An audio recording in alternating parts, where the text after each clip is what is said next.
बहुत स्वागत है। बड़े बदलावों के साथ नए नियम जारी हुए हैं। ये नियम मध्य प्रदेश के स्कूलों पर काम कर रहे संविदा कैडर यानी कि अस्थायी तौर पर जो अतिथि शिक्षक काम कर रहे हैं उनके लिए लागू किए जा रहे हैं। इसी के साथ ही इन बदलावों से इन पर बड़े असर पड़ेंगे। तो क्या बदलाव है वह इस वीडियो में आप देख पाएंगे। लंबे समय से ये अस्थायी तौर पर काम कर रहे हैं संविदा जो कर्मचारी हैं, जो अतिथि शिक्षक हैं, ये अलग सरकार से अपनी बेहतर पॉलिसी की उम्मीद करते हैं और बड़े आंदोलन भी समय समय पर करते रहते हैं। अब इनकी सेवा नियमों में बड़े बदलाव किए गए हैं, जिसमें संविदा शिक्षकों को भर्ती में 50% आरक्षण का लाभ दिया जाएगा। ऐसा इन्होंने राजपत्र जारी किया है। सरकार का बड़ा फैसला, मिलेगी राहत। भर्ती प्रक्रिया पहले ही तरह रहेगी, यानी भर्ती में इनको छूट नहीं दी गई है।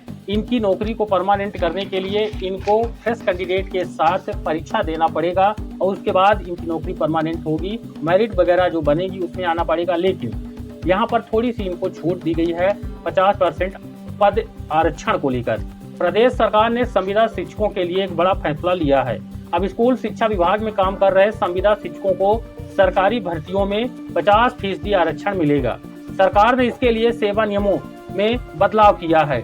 इन बदलावों से नए नियम के अनुसार जो संविदा कर्मचारी कम से कम 1 वर्ष लगातार काम कर चुके हैं, वे नियमित भर्ती के समय इस आरक्षण का लाभ ले पाएंगे। दरअसल मध्य प्रदेश सरकार ने संविदा शिक्षकों के लिए बड़ा फैसला लिया है, जिसके चलते अब स्कूल शिक्षा विभाग में काम कर रहे संविदा शिक्षकों को सरकारी भर्तियों में 50% आरक्षण मिलेगा। सरकार ने इसके लिए सेवा नियमों में बदलाव किया है। नए नियम के अनुसार जो संविदा कर्मचारी कम से कम 1 वर्ष लगातार काम कर चुके हैं, वे नियमित भर्तियों में जब नियमित भर्ती होगी उस भर्तियों के समय इस आरक्षण का लाभ ले सकेंगी। हालांकि यह फायदा सिर्फ पहले बार नियमित नियुक्ति के समय ही इनको मिलेगा। सरकार ने साफ किया है कि भर्ती प्रक्रिया पहले की तरह पारदर्शी रहेगी और प्रतियोगी परीक्षा के माध्यम से ही यहाँ पर भर्तियां की जाएंगी, यानी चयन के नियमों में कोई ढील इनको नहीं दी जाएगी। संविदा कर्मचारियों को उम्र में छूट मिलेगी। उनकी सेवा के वर्षों के आधार पर अधिकतम उम्र की सीमा को 55 वर्ष तक रखा गया है, लेकिन यह लाभ तभी मिलेगा जब वे उसी विभाग में आवेदन करेंगे। दूसरे विभाग में इनको है कोई लाभ नहीं दिया जाएगा। इसके अलावा SC, ST, OBC और EWS के लिए पहले से लागू आरक्षण नियम पहले की तरह जारी रहेंगे।